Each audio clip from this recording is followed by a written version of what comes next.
আমি তোমাকেই নিবেদন করছি, কৃপা করে এই অধমের ভোগ তুমি গ্রহণ করো।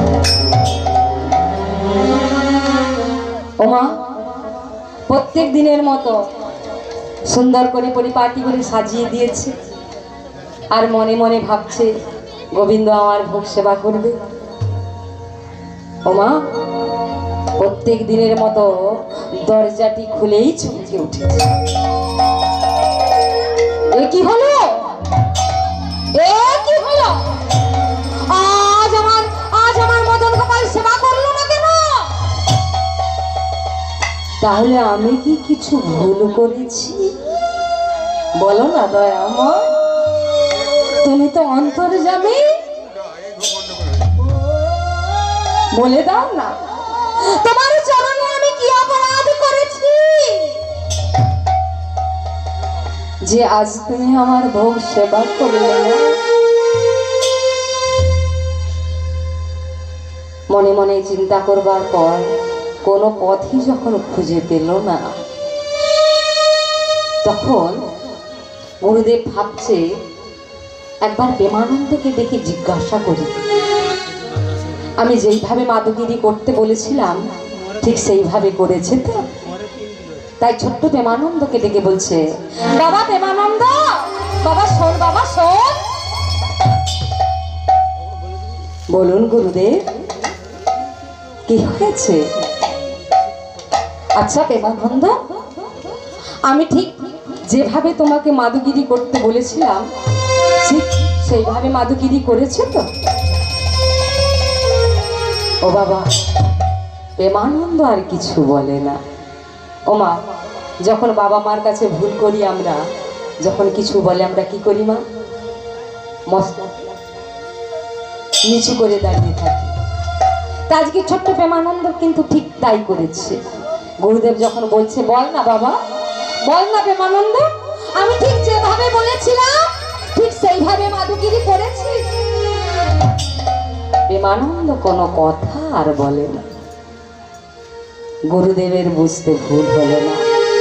গুরুদেব বুঝতে পেরেছে যে আজকে প্রেমানন্দ মাদুগিরিতে ভুল করেছে, তাই আজকে আমার মদন গোপাল সেবা করছে না।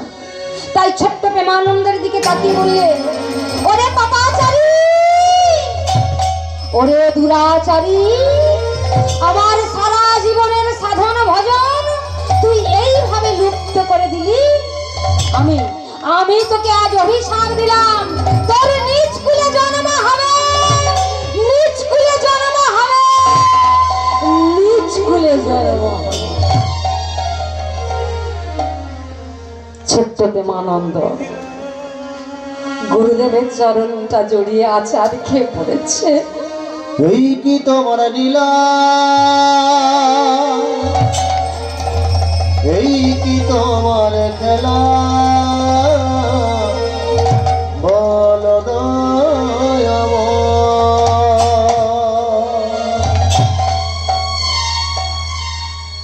গুরুদেব, ও গুরুদেব, তুমি আমাকে অভিশাপ দাও, তাতে আমার দুঃখ নাই। কিন্তু গুরুদেব, গুরুদেব তোমার চরণে ছাড়া করে না। ওরে পাপাচারী, ওরে দুরাচারী, যার জন্য আমার সারা জীবনের সাধন ভজন নষ্ট হয়ে গেল, তুই আমার চরণ ধরেছিস কেন? আমি তোকে পদাঘাত করলাম। যা, তুই এই মুহূর্তে আমার আশ্রম থেকে চলে যা। ছোট্ট প্রেমানন্দ মা, ছোট্ট প্রেমানন্দ ভাবছে এবার আমি কি করব, কোথায় যাব? তবে হ্যাঁ, আমি সংকল্প নিলাম, গুরুদেবের চরণে যখন আমি আশ্রয় পেলাম না, এই মুখ আর আমি পিতা মাতাকে দেখাবো না। তাই ওই ছোট্ট প্রেমানন্দ নিজের দেহটাকে শেষ করে দেওয়ার জন্য কি করলেন? নিজের হস্তকে ছেদন করলেন। হস্তছেদন করবার পর যে রথি বাহিত হলো, সেই রথি দিয়ে বক্ষের মধ্যে লিখলেন জয় গুরু রামানন্দ ব্রহ্মচারীর জয়। রামানন্দ ব্রহ্মচারীর নাম বক্ষের মধ্যে ধারণ করে নিজের ওই নিথর দেহটি ওই যমুনার জলে ভাসে। ওমা খেলেছ এই বিশ্বলয়ে বিরাট শিশু আনমনে খেলেছ এই বিশ্বলয়ে বিরাট শিশু আনমনে খেলেছ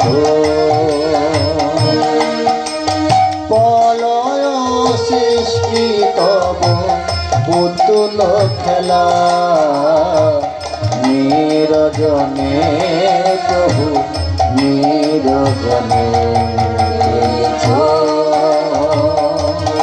খেলেছ বিরাট শিশু আনমনে খেলিছ। শূন্যে মহাকাশে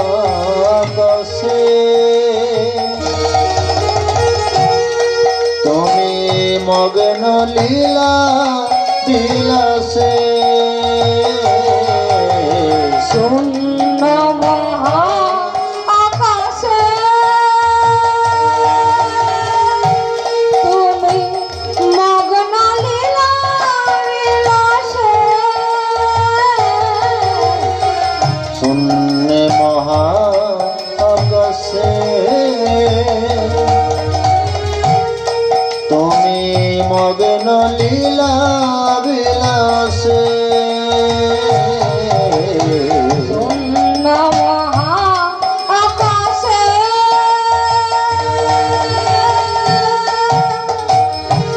তুমি মগ্ন লীলা বিলাসে। ভাঙিছ গড়িছ তুমি ক্ষণে ক্ষণে নিরজনে প্রভু নিরজনে